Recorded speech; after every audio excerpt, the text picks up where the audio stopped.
First of all, most moms that I see are having trouble with their sexual health. They often think that it's something wrong with them. They blame it on hormones. They think that they are broken. And I always want to reiterate that they are not broken.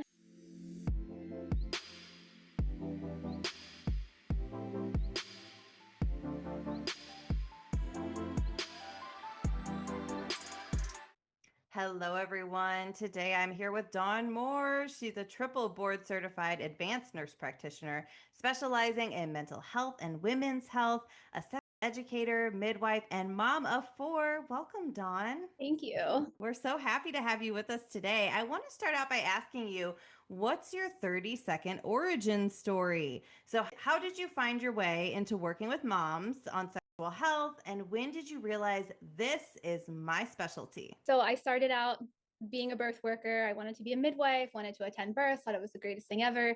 I did that for a number of years. And in being a nurse midwife, you also see patients for gynecology, women's health, all of those things. And over the years, I would have patients come in, not necessarily for sexual health reasons, but we always ended up talking about sexual health. And I realized how little I knew and how little training I had had in my many programs. So I decided to seek more training. And in the trainings that I did, also where I found SHOP, I realized that there's not a lot of sexual health information or support geared towards moms. And I wanted to fill that gap. So here I am.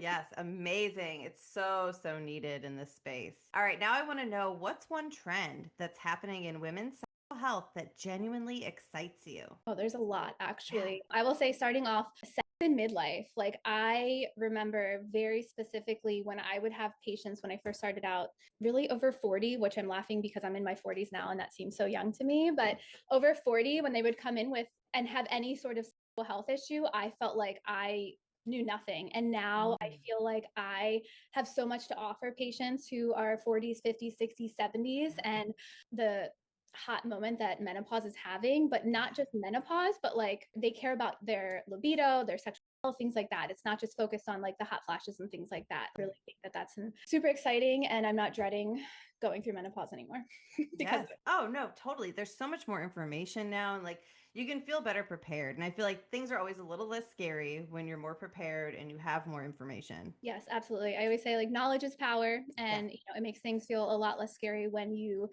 are prepared. I noticed this from just going back and like supporting people during pregnancy and preparing them for their birth, and how that education made such a huge difference. And now seeing that with menopause and perimenopause is the same thing. So Yeah, definitely. Now, if you could teach the world one key insight about moms and sexual well-being, something that could really move the needle, what would it be? first of all, most moms that I see are having trouble with their sexual health. They often think that it's something wrong with them. They blame it on hormones. They think that they are broken.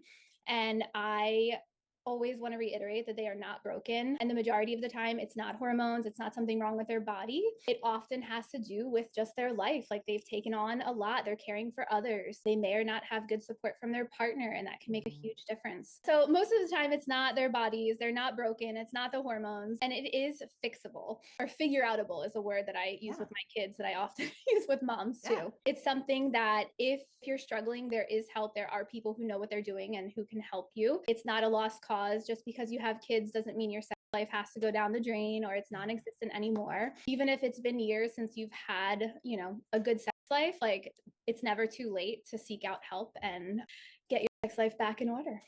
Yeah, for sure. And I think that's such an important message to moms because it is hard. We're both moms and we know it's hard to juggle and balance everything. And it's hard to make time for intimacy, especially when your kids are little and they need you like every 5 seconds, or if you're nursing and you've got late nights and diaper changes and all of that going on, or when they're older and teenagers and their shenanigans. And like that's kind of the last thing on your mind. For sure. Yeah. I'm laughing when you say that because my oldest loves to come in late night, when when the little ones are finally in bed, my husband and I have 5 minutes to talk, and then she wants to come in and hang out with us, which, so yeah, it's always something with them. Is there such a thing as mom brain? Oh Should my we God. ask that? No, absolutely. I was going to say mom brain is 100% real. So I love sexual health, but I also have a special love for studying the maternal brain.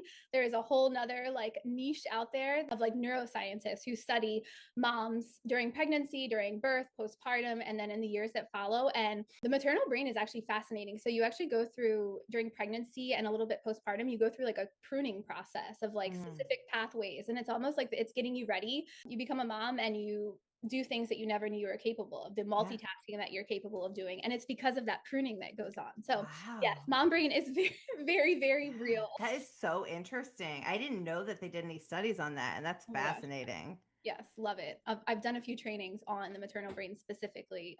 It's fascinating. Yeah. Yeah, for sure. Become an in-demand sexual health professional. Gain expert education and become a SHA certified therapist, coach, counselor, or educator. Hit the subscribe button to learn more. All right, now at Shaw, we train many people who are wanting to work in sexual health.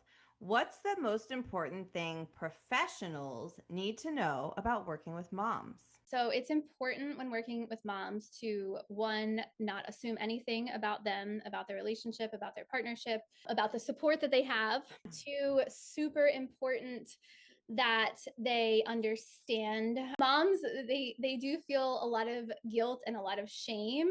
And I think with addressing sexual health issues, you do have to know how to work with moms in unpacking the guilt and that shame, because if that's there, it is a huge block to kind of understanding themselves, their sexuality as well, but also, I don't want to say that you're fixing their problems, but helping them to work through the challenges that they're having. Yeah, totally. And I remember being like a brand new mom and just feeling guilty anytime I asked somebody to like watch the baby or help out with the toddlers. And I didn't even want to ask anybody for help. But that took like a major toll, like on my mental health and sex life and intimacy and everything else too. Yeah, absolutely. Like our society is so set up for us to feel like we have to do everything on our own. And if we ask for help, that we're not good enough. The good mother does everything on their own. They don't need help. They can figure it all out and they can meet all of the unrealistic expectations with a smile on their face. So yeah, like asking for help is huge. Like if you can work with a client, a mom, and just get them to work through like understanding that it's okay to ask for help, and it's not only okay, but like you're going to be a better mother when you're asking for help. Yeah. Having time for yourself and having not so much pressure put on you to do it all alone is huge. And if you can figure out how to do that with moms, you've unlocked the secrets of working with moms. Yeah. Oh, I love that. That's such a good tip. Now, if you could leave one message for the next generation, so like our Gen Zs and Alphas, about sexual health, what would it be and why does it matter right now? One, figure out what you like before you try to figure out what you like with partners. Knowing what you like and what you prefer and what you don't like will keep you from having terrible sex. Yes. And settling for terrible sex. And that's one thing I will stress. Do not settle for shitty sex. Like there is no reason to ever to settle. There are, partners out there who will be willing to do what you like and not only what they like. If I could go back and undo many of the relationships I had where I just settled because I thought that was just what you did, I definitely would. As far as like moms, younger moms, please take your sexual health seriously. Please know that you are not broken after you have a baby and you have zero desire, because I became a mom at a very young age. And I thought that in becoming a mom that I was not allowed to be a sexual being, even though I was a very sexual being before becoming a mom. And I thought that that was just not something that I was allowed to do after I had my baby, and that my job was to only care about my baby. It didn't matter what I wanted. It didn't matter about my pleasure. And it took me years of undoing that thinking. And mind you, I had a partner who was very supportive and never made me feel that way. So I know that there are other people out there who have partners who are the opposite. So just from the get-go, know that your sexual health is part of your overall health, and it should be prioritized just as much as your physical health, your mental health, everything health. I love it. That's such a great tip. All right, everyone. Thanks so much for watching. If you're interested in learning more from experts like Dawn Moore, check out our events at sexualhealthalliance.com. Thanks, everyone. Bye.